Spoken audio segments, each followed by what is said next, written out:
Hi, I'm Graham from Castle Cameras, and today I want to talk about the brand new DX flagship crop sensor model from Nikon, the D500. We're lucky enough to have a pre-production sample here. They'll be with us in the next couple of weeks or so on general sale, but we just wanted to give you a quick overview video of this today. Traditionally, DX cameras absolutely fantastic for sports and wildlife photography. So if you're a Canon user, you're probably used to using something like the 7D or the 7D Mark II. That crop factor, the APS-C size sensor, just gives you that little bit of extra reach over a full frame camera, which makes them appealing. Obviously they're smaller and lighter weight than a big full frame model as well. So yes, this is the brand new D500 from Nikon, the long-awaited successor to the D300S, which is actually one of my personal all-time favourite cameras. So this coming out is quite exciting for me.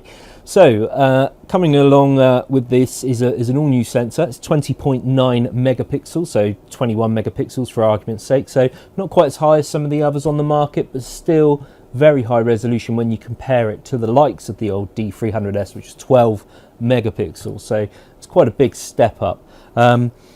It's basically a baby D5, so it's extremely fast. It will shoot at 10 frames per second, which is great, obviously, for sports and wildlife, moving subjects. It's got an amazing autofocus system, amazing viewfinder. The actual construction of it is extremely well put together. It's built like a tank, big, solid, reliable. So lots of weather sealing, and it will definitely stand up to professional use without doubt. As I mentioned, it's fast, 10 frames per second, but on top of that, if you use the XQD card, which you'll see in there, you've got twin card slots, you can actually shoot up to 200 frames of raw images on the buffer. So that's a continuous sequence of 200 raw images in a go, which is phenomenal, which absolutely outstrips pretty much anything else in this sort of price bracket. So if you're a sports and action shooter, that alone is worth the upgrade. Like I said, the viewfinder is great. It's got a 100% viewfinder, which is something you'll find on mirrorless cameras, but not so much on DSLRs. But yes, looking through the viewfinder on here, you've actually got 100%, so you can see the entire frame, 1x magnification in effect. So very big, bright, clear viewfinder, so which makes it obviously seeing what you're shooting a lot easier. And then on that viewfinder, the autofocus spread is incredible. So a lot of cameras these days, the autofocus points are grouped together in kind of the center of the frame, so you don't really have any autofocus points towards the edges of the frame. But in the D500, that's not the case. D500, we've got 153 AF points, which cover the entire frame that you can see. So really capturing anything that's moving is not going to be a problem with this at all. One of the huge features that this has over its competitors is the ability to shoot 4K. So 4K video in a professional body DSLR is fantastic news, and it will do 4K 30 frames per second, and it will do it up to the full 29 minutes and 59 seconds, which is a huge advantage over several other models on the market at the moment, which only will do 4K for something like 3 minutes at a time. So that alone again makes this a worthy upgrade to pretty much any camera that you've been currently using.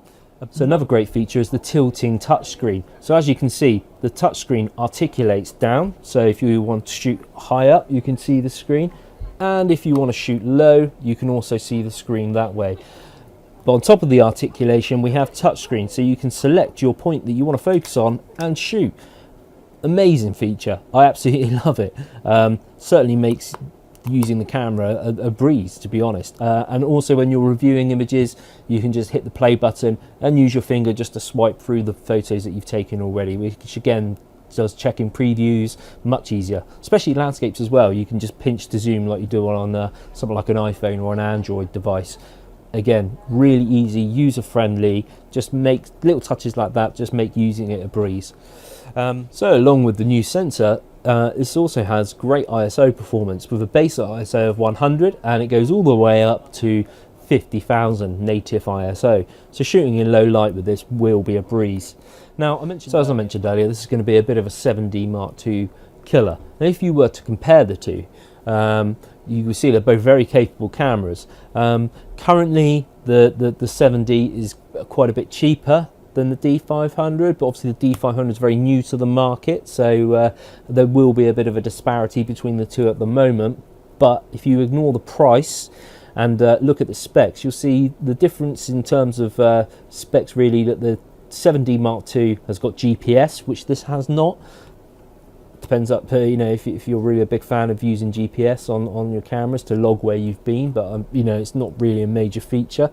And of course the ability to use Canon's range of EF lenses, which is quite extensive. But if we look to see what's in favour of the D500, we will see the things we have, like 4K video.